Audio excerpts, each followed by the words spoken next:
Први на пресконференцијата главен заклучок е дека ВМРО ДПМН не е против уставни измени. Тоа е прво. И најважно.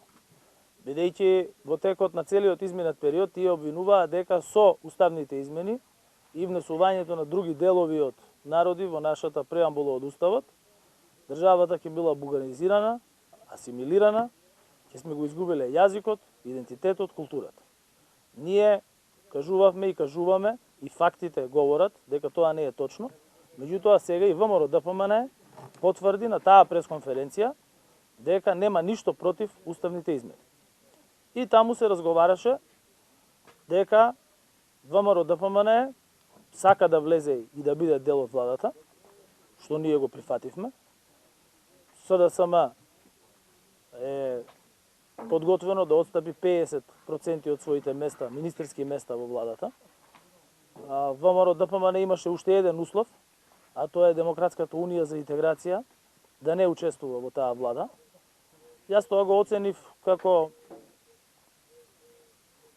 барање кое што може да предизвика одредена политичка динамика, меѓутоа Демократската унија за интеграција експресно на самата пресконференција тоа го прифати.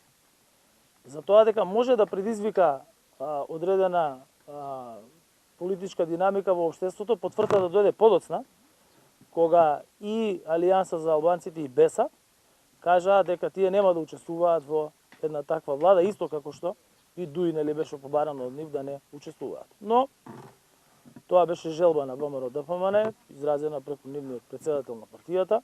Ние како партија која што е државотворна, која што секогаш ги носела најтешките и најголемите одлуки за државата, му даваме шанса на ВМРО ДПМН за прв пат да учествува во носењето на одлука од која што зависи остварување на стратешка цел на државата. Сега останува на ВМРО ДПМН да се приклучи кон процесот, односно да остане во процесот, бидејќи демантирањето или излегувањето од рамката на тоа што беше договорено на таа пресконференција искажано, сметам дека би представувало големо разочарување како за граѓаните тука, така и за меѓународната заедница која што навистина овој пат сака да ја види Северна Македонија да го продолжи својот пат кон европските интеграции и до 2030 година да станеме земја членка на Европската унија. Така да тоа што беше кажано на пресконференцијата за нас е прифатливо, како што гледате и за Демократската унија за интеграција е прифатливо.